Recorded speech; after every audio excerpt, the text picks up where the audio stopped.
Yes, I know, Fruit Loop, you're so excited. Yes, I'm excited.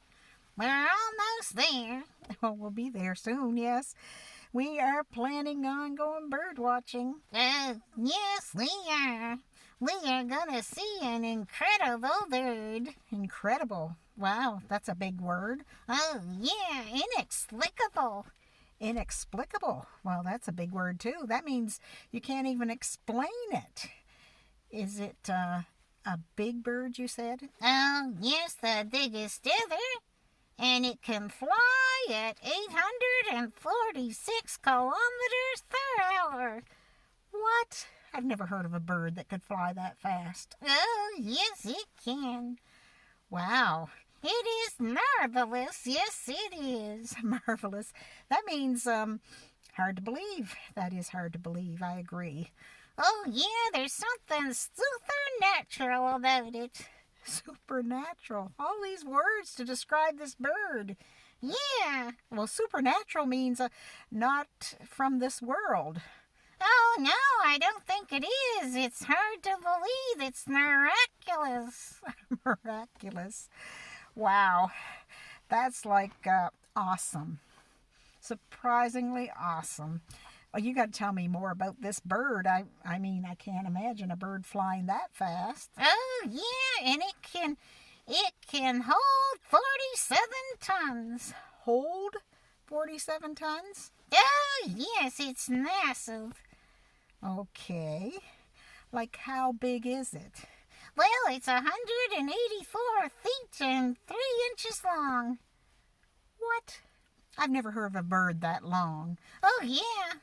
And it's 147 feet and 2 inches wide. Fruit Loop, I don't think we're talking about a regular bird. Oh, yeah, we are. It's a bird of a different kind. I guess it must be. And I'd never seen it before. You've never seen it before, but we're going to go bird watching. That's right. You didn't tell me what direction we're heading yet. Oh, yes, we're going to the airport. The airport. Fruit Loop. Yes? This bird wouldn't happen to be a airplane, would it? Oh, yeah, they're a bird of a different kind. Oh, that explains a little bit. But I don't know of any airplane that is that big. Oh, it's an Airbus. An Airbus. A beluga. Beluga? An Airbus beluga. I don't know much about that. Oh, it's a super transporter. Super transporter? You mean one of those cargo planes? Oh, yes, that's it. It's gigantic. Yes, it is. Inexplicable. We've used that word before. Yes. Well, it sounds like quite a bird. A plane, whatever it is. Yeah, you know what? What? It can even hold a helicopter. A helicopter? You mean inside it? Yeah, it's a cargo transport plane. Yeah. Wow. Yeah, that's quite incredible. Yes, it is marvelous. Well, you know what? I want to tell you about something else that happened in someone's life where he could use those words to describe what happened. Incredible, marvelous, supernatural, miraculous, all those words. Oh, what happened? Did he see an Airbus? No, actually, it was a rich man. He was called a nobleman in the Bible, which means he was a very important man who worked for the king. Probably had a very nice house, had servants. We know he had servants, but he had a problem that he couldn't fix. Oh, what was his problem? His problem was that his son was very sick. He had a fever. He was so sick that it appeared he was going to die. Oh, call the doctor. Well, I'm sure he called the doctor.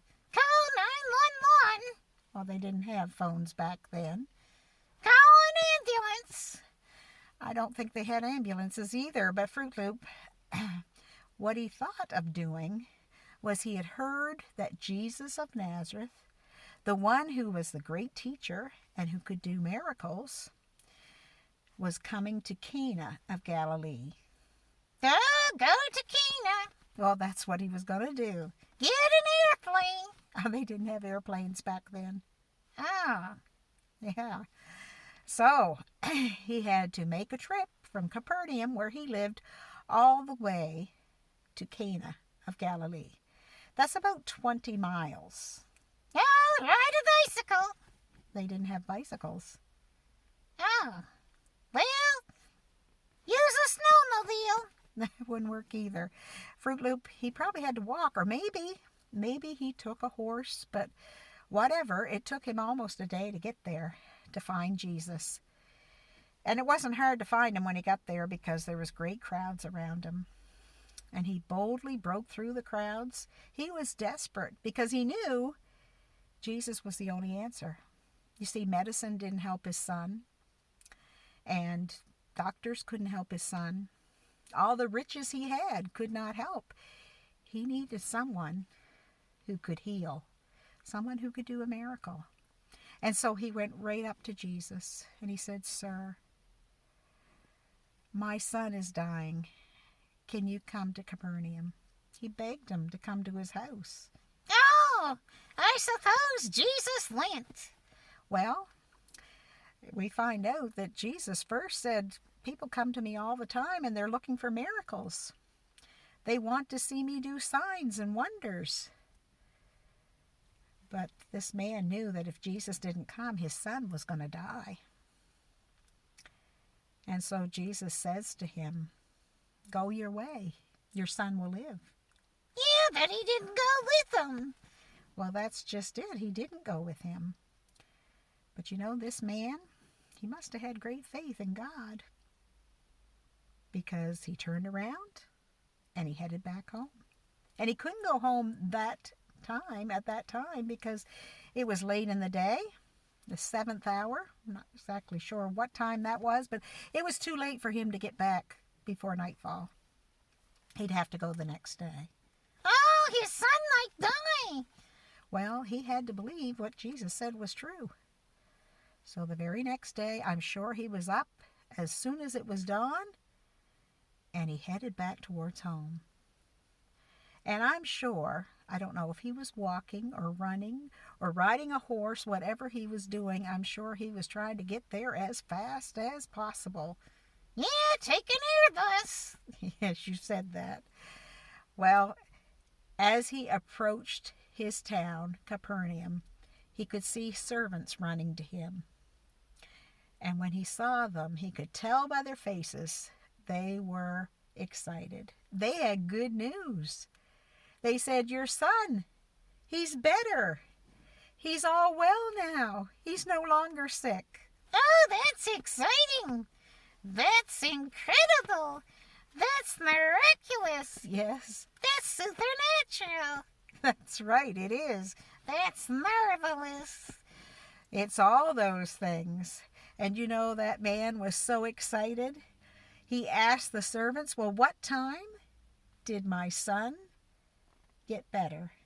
And they said, "About the 7th hour. Oh, that was the same time Jesus told him, "Your son will live." That's right, it is.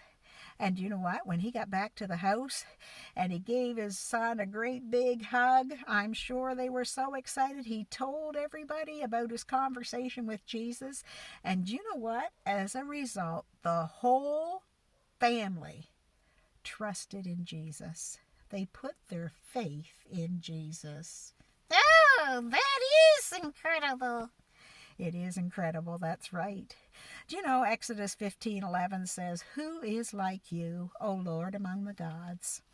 Who is like you, glorious in holiness?" In other words, you're awesome. You're so holy and pure. You're awesome. You're powerful. And it says, "Fearful in praises, doing wonders." You know, Jesus can do great miracles. He didn't even have to go to Capernaum to heal that boy. All he said was, "Your son will live." And he goes home, and there's his son, happy and well, no fever, no sickness. Jesus can do the miraculous, the incredible. He can do wonders because he is our great God. And you know, we have a problem just like that man, that nobleman, who could do nothing to save his son from dying. You know, we can do nothing to change our hearts. Our hearts are sinful. That means we want our own way. We do things like lying, disobeying our parents, stealing, saying bad words, fighting, all those things we do because our hearts are sinful. And we need to be forgiven. And God, in his great love for us, made it possible by sending his son Jesus to earth so that one day he could die, and he did. He died on the cross to take our punishment so we could be forgiven. Yeah, that's marvelous. That is marvelous. Well, boys and girls, I hope you know that there is no God like our God. He is awesome. He can do wonders, and we should be praising him. But more than that, he is our Savior, the one who came to rescue us from our sins. I hope you put your trust and faith in him. Now let's go bird watching. Yes, we're going to go bird watching and see if we can find an Airbus. Beluga. Yes. Say goodbye, Fruit Loop. Goodbye, Fruit Loop. Bye, boys and girls.